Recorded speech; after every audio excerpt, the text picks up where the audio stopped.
श्री वेदांत स्वामिनीति नामिने नमस्ते सरस्वती देवे गौरवाणी प्रचारिणे निर्विशेष शून्यवादी पाश्चात्य देश तारिणे जय श्री कृष्णा चैतन्य प्रभु नित्यानंद श्री अद्वैत गदाधर श्रीवासादि गौर भक्त वृंद हरे कृष्णा कृष्णा कृष्णा हरे हरे हरे राम राम राम हरे हरे। जय श्री प्रभुपाद की जय, अनंत कोटि वैष्णव वृंद की जय। स्वागत है आप सभी का आज के सेशन में। आवाज आ रहा है ना मेरा? हाँ। ठीक, पढ़ते हैं हम लोग थोड़ा।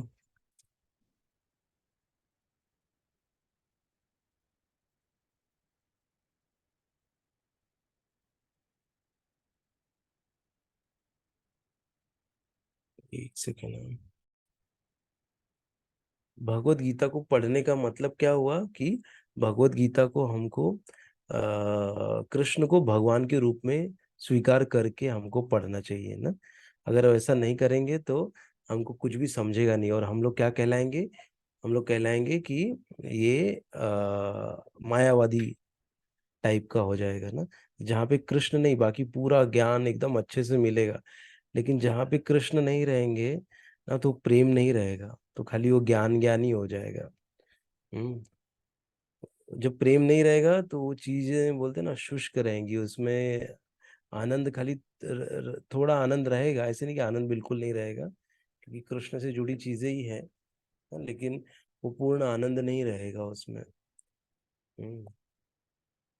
ऐसा इसीलिए हमको ये जो है ये भगवत गीता एक कृष्ण को सेंटर में रख के लिखा है श्रील प्रभुपाद जी ने ना। कृष्ण का पूरा ग्लोरिफिकेशन किया है।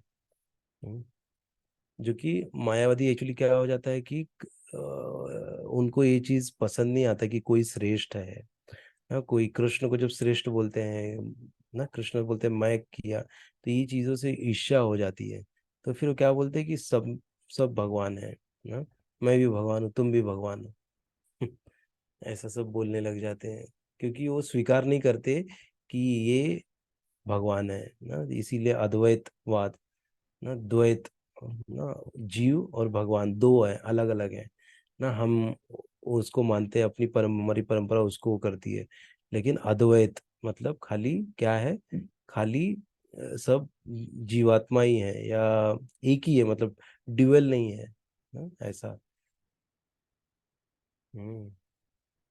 तो वो क्या वो कहलाता है? वो अद्वैतवाद। तो ऐसा नहीं कि मतलब, क्योंकि कैसे कि देखो वो लोग भी ज्ञान अर्जित किए हैं, तो यहाँ पर ऐसे किसी का विरोध नहीं हो रहा है, लेकिन सही क्या है वो पहुंचना चाहिए सब तक ना। हम्म। कुछ कुछ लोगों को क्या लगता है कि ये चीजें पसंद भी नहीं आती हैं ना, ये सब बोलना। हम्म। लेकिन जो सच है वो तो आएगा ही बाहर ना, बोलना ही पड़ेगा उसको। हम्म। भगवत गीता यथारूप को प्रस्तुत करने का एकमात्र उद्देश्य बद्ध जिज्ञासुओं को उस उद्देश्य का मार्गदर्शन कराना है, जिसके लिए कृष्ण इस धरा पर ब्रह्मा के एक दिन में एक बार अर्थात प्रत्येक प्रत्येक इधर दिया है कि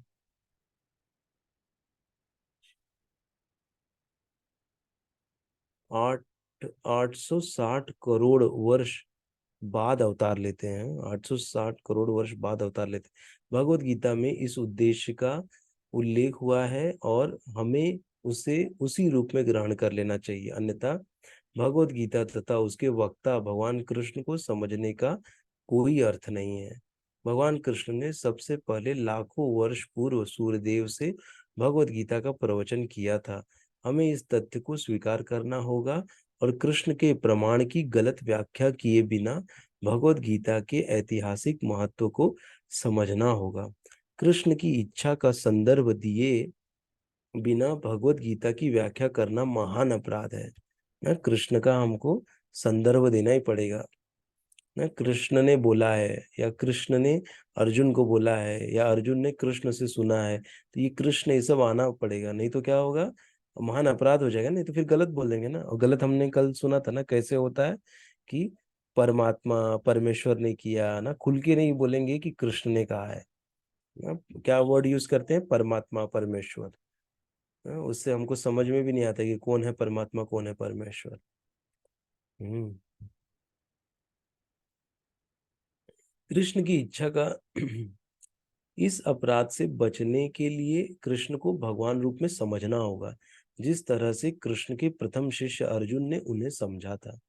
भगवत गीता का ऐसा ज्ञान वास्तव में लाभप्रद है और जीवन उद्देश्य को पूरा करने में मानव समाज के कल्याण हेतु प्रामाणिक भी होगा। मानव समाज में कृष्ण भावनामृत आंदोलन अनिवार्य है, क्योंकि यह जीवन की चरम सिद्धि प्रदान करने वाला है। ऐसा क्यों है, इसकी पूरी व्याख्या भगवत गीता में हुई है।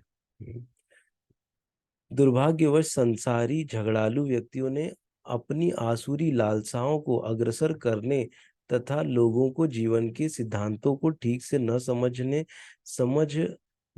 देने में भगवत गीता से लाभ उठाया है। प्रत्येक व्यक्ति को जानना चाहिए कि ईश्वर या कृष्ण कितने महान हैं और जीवों की वास्तविक स्थिति क्या है। प्रत्येक व्यक्ति को यह जान लेना चाहिए कि जीव नित्य दास है। जब तक वह कृष्ण की सेवा नहीं करेगा, तब तक वह जन्म मृत्यु के चक्र में पड़ता रहेगा। यहाँ तक कि मायावादी चिंतक को भी इसी चक्र में पड़ना होगा। यह ज्ञान एक महान विज्ञान है। हर प्राणी को अपने हित के लिए इस ज्ञान को सुनना चाहिए। ना, क्या कि हम भगवान के नित्य दास हैं। ना, नित्य दास है मतलब भगवान की सेवा हमको नित्य करनी होगी ना। दास का काम क्या है, ना सेवा करना। तो सेवा हमको नित्य करनी होगी, तब हम दास कहलाएंगे ना। ना, अगर हम दास भगवान के नहीं बनेंगे तो हम किसके दास बनेंगे, माया के दास। ना, अपनी इंद्रियों के दास बन जाएंगे, जैसे इंद्रियां हमको नचाएंगी हम वैसे नाचेंगे। इसीलिए हमको भगवान का दास बनना है, मतलब भगवान की सेवा करनी है। हम्म, और सबसे बड़ी सेवा क्या है, नाम जप। अगर हम अपना नाम जप ठीक से खाली करते रहे ना, हरे कृष्णा कृष्णा कृष्णा हरे हरे, हरे राम राम राम हरे हरे, और सेवा की भावना से अगर ये नाम जप खाली हम करते रहें, चलते रहे हमारा ये नाम जप, तो इससे हमको बहुत लाभ मिलेगा। हाँ, और हमको सेवा की भावना भी होगी। सबसे बड़ा सेवा यही है, नाम जप। हाँ, और ये इसलिए नहीं करना कि मुझे अच्छा लगता है या किसी और को अच्छा लगता है। ये किसको अच्छा लगने के लिए करना है, भगवान श्री कृष्ण को अच्छा लगे उसके लिए हमको नाम जप करना है। एक चीज कभी भूलने का नहीं, नहीं तो क्या होगा हमको, ना जैसे अन्य चीजें हमको बोझा बन जाती है, वैसे नाम जप भी हमारे लिए एक बोझा हो जाएगा ना, अगर हम उसको अपने लिए करेंगे तो। ना, उसको किसके लिए करना, भगवान के लिए। ना, ऐसे हम धीरे धीरे क्या करेंगे कि अपना हर कार्य भगवान की प्रसन्नता के लिए करने लग जाते हैं, तो क्या होगा, धीरे धीरे हम लोग आध्यात्मिकता फॉलो करने लग जाएंगे और धीरे धीरे आध्यात्मिक जगत की ओर बढ़ने लग जाएंगे, या यहीं पे आध्यात्मिक जगत का निर्माण करने लग जाएंगे अपने अगल बगल में ही। ना, धीरे धीरे धीरे धीरे सब आध्यात्मिक होते जाएगा, और जहाँ आध्यात्मिक है वहाँ कोई निगेटिविटी नहीं है, वहाँ कोई रोना धोना नहीं है, वहाँ खाली आनंद ही आनंद है। हम्म, ऐसा है। इसीलिए हमको प्रयास करना चाहिए कि नाम जप हमारा अच्छे से हो जाए। आगे पढ़ते हैं हम लोग।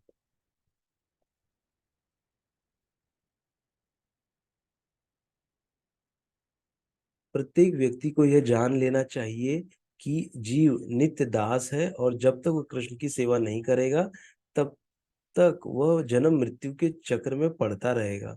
यहाँ तक कि मायावादी चिंतक भी, ये तो पढ़ लिया हमने। यह ज्ञान एक महान विज्ञान है और हर प्राणी को अपने हित के लिए इस ज्ञान को सुनना चाहिए।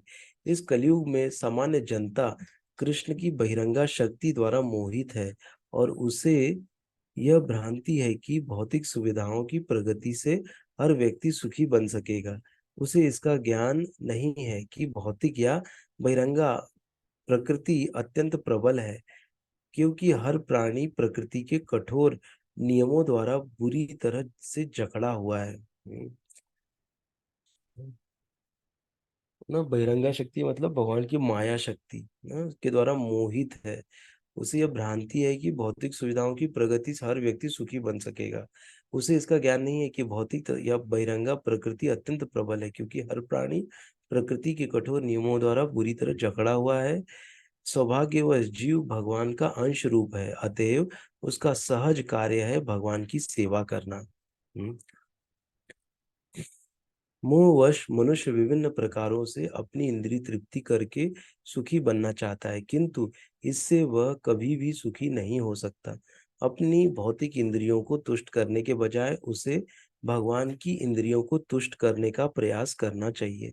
यही जीवन की सर्वोच्च सिद्धि है। देखो प्रभुपाद जी ने ये लिखा है ना, इस सन 1971 में लेटर है ना, उसपे श्रील प्रभुपाद जी ने ऐसा साइन किया हुआ है, हाँ, वो लेटर पे। एक सेकेंड है ना।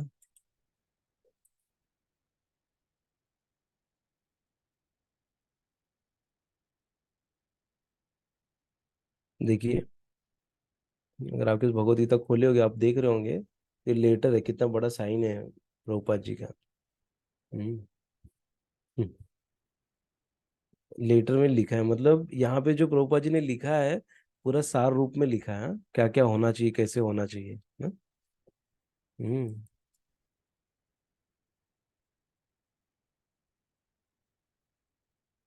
हम्म।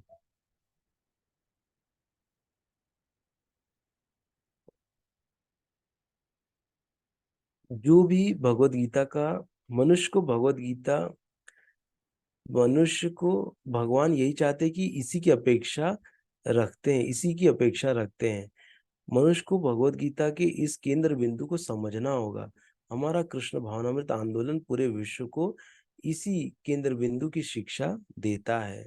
क्या केंद्र बिंदु की, क्या करना है हमको, भगवान की प्रसन्नता के लिए, भगवान की तुष्टि के लिए हमको हर कार्य करना चाहिए। भगवान की इंद्रियों को तुष्ट करने का हमको प्रयास करना चाहिए। यही मतलब केंद्र बिंदु कौन है, भगवान ना। हमारा कृष्ण भावनामृत आंदोलन पूरे विश्व को इसी केंद्र बिंदु की शिक्षा देता है। जो भी व्यक्ति भगवत गीता का अध्ययन करके लाभान्वित होना चाहता है, वह हमारे कृष्ण भावना अमृत आंदोलन से इस संबंध में सहायता प्राप्त कर सकता है। अतः हमें आशा है कि हम भगवत गीता यथारूप को जिस रूप में प्रस्तुत कर रहे हैं उससे मानव लाभ उठाएंगे, और यदि एक भी व्यक्ति भगवत भक्त बन सके तो हम अपने प्रयास को सफल मानेंगे ना। तो यही कहते हैं एक्चुअली हमारे जो आचार्य या अभी के भी जो सीनियर लोग हैं, वो यही बोलते हैं कि हमको ऐसे नहीं कि हमको 200 500 1000 लोग चाहिए ना, हमको खाली एक व्यक्ति चाहिए बस। एक व्यक्ति जो कि इस भगवत कथा का, इस भगवत भक्त बन सके जो ना, और वो प्रचार कर सके ना, समझे और दूसरों को समझाए ना। ऐसे नहीं कि हमको यहाँ पर भीड़ लगानी है या गर्दी करनी है ना, या हमको ज्यादा 500 1000 लोगों को जमा करके वो करना नहीं। हमको खाली एक भी व्यक्ति है ना, अगर एक भी व्यक्ति को अगर हम सही से सिखा पाए, समझा पाए, और वो समझ के जाके और 4 व्यक्तियों को बता पाए, बस हमारा मतलब इस शिल प्रोपा जी बोले इस भगवत गीता का मतलब कार्य सफल हुआ ना। ये कैसे होता है एक्चुअली, कि पहले के सेशंस में भी हमने इसको डिस्कस किया है कि जैसे भगवान चाहते हैं ना कि सब लोग भगवत धाम आए ना, तो हम क्या कर रहे हैं, इस कार्य में भगवान की मदद कर रहे हैं। और जब इस कार्य में भगवान की मदद करेंगे तो क्या होगा, हमको कृपा मिलेगी ना भगवान की।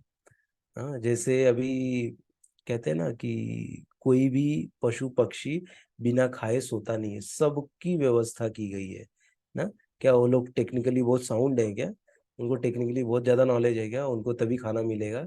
ऐसा नहीं है ना। जीव है उसकी व्यवस्था भगवान करते हैं ना? और अगर हम किसी कबूतर को थोड़ा दाना डाल दें तो क्या होगा, ये भगवान की मदद हो गई ना।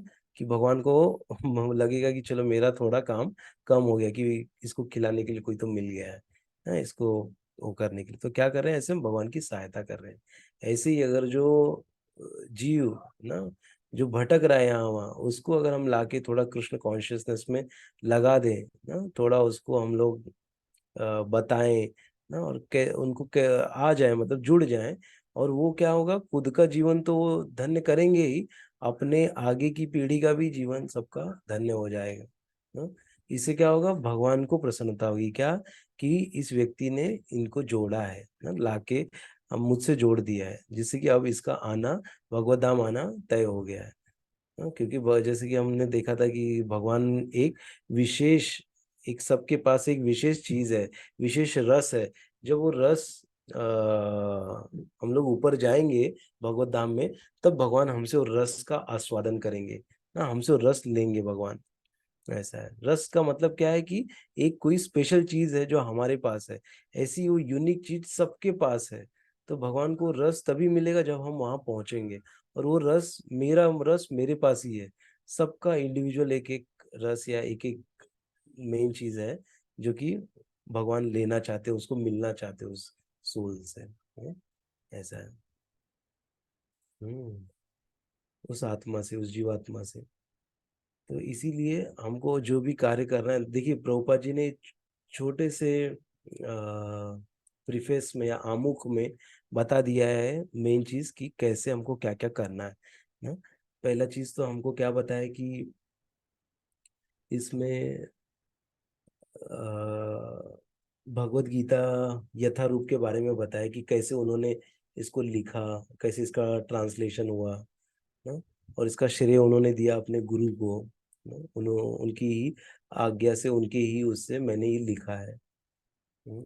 ऐसे ही हमको जो भी अगर हमारे बारे में कोई अच्छा बोलता है, तो उसको हमको गुरु को और अपने भगवान को अर्पित कर देना चाहिए। हम्म।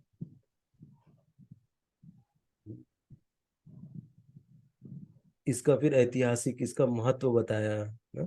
और भगवान को भगवान के रूप में स्वीकार करना। कृष्ण ना, मायावादी स्वीकार नहीं करते कि कृष्ण ही भगवान है ना, वो क्या कहते हैं कि सब भगवान है ना।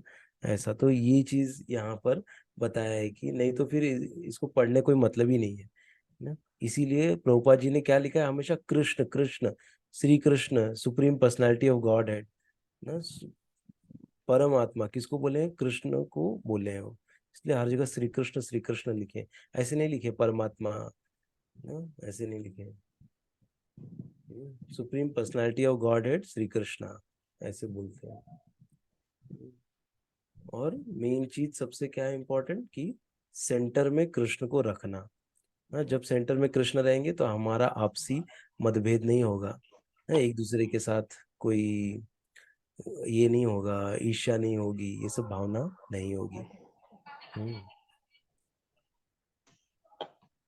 ठीक है, तो आज हम लोग यहीं तक पढ़ने का प्रयास करेंगे। अगला अभी भूमिका है।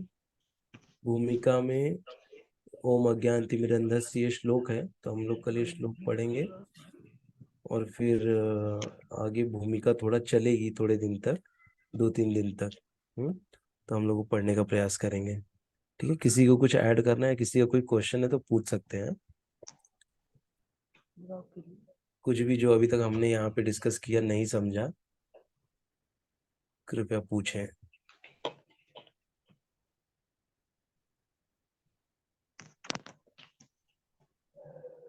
किसी कोई प्रश्न है?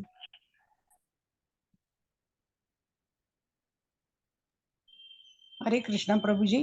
हाँ, हरे कृष्णा माता जी। दंडवत प्रणाम। दंडवत प्रणाम माता जी। हम्म, आपने अभी कहा कि कृष्ण को मध्य रख के उनकी सेवा करना है, और भक्त मतलब सब भक्तों ने कृष्ण को मध्य करना है। लेकिन कोई कोई जो सत्संग में आते हैं, मैंने बहुत अनुभव किया है कि वो मैं करती हूँ, मैं ऐसा करती हूँ, मैं वैसे करती हूँ, वो मैं ही करती हूँ।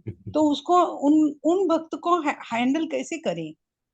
हम्म बहुत अच्छा सवाल बोला है माता जी। मतलब थैंक यू। आपने ये चीज मतलब ऑब्जर्व किया है, इसके लिए आप बोल रही हैं। तो कैसे हाँ। रहता है ना माता जी कि सबका अलग अलग रहता है ना, सब जीवात्मा अलग अलग है, कोई हम्म। एक जैसा नहीं है।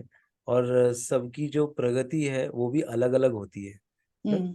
सबको हम्म। ऐसे नहीं कि सबको, जैसे कुछ चीज अभी एक ही स्कूल में ना 40 बच्चे हैं, 40 हम्म। बच्चों में से एक पहला आता है और एक हम्म। लास्ट आता है। हम्म। सिखाने वाले टीचर वही है हम्म। ना।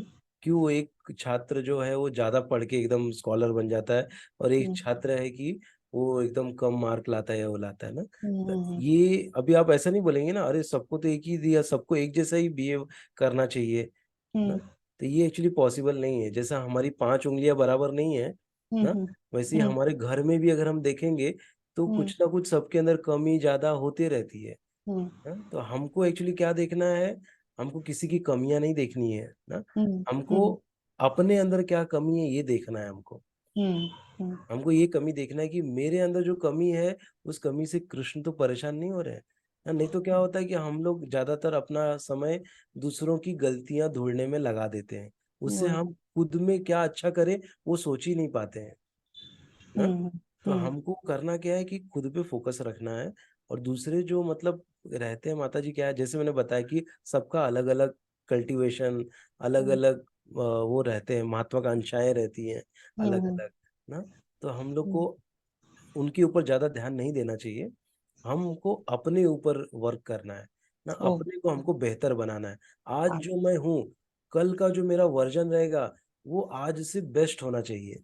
हम्म, हम्म, हम्म, मेरा हम्म, ध्यान पूरा मेरा उस पे होना चाहिए, ना कि हम्म, मैं दूसरों के अंदर ढूंढते रह जाऊं, तो ये निगेटिविटी मेरे अंदर आएगी फिर अच्छा, है। तो हम्म, इसीलिए माता जी हमको सेंटर में रखने का अर्थ क्या हुआ कि जैसे थोड़े एग्जाम्पल देता हूं मैं, सेंटर हम्म, में कैसे हम रख सकते हैं भगवान को ना। हम्म, जैसे हम लोग भोग बना रहे हैं तो हम्म, भगवान की प्रसन्नता के लिए बना रहे हैं, ये हम्म, भाव से हम लोग भोग बनाए।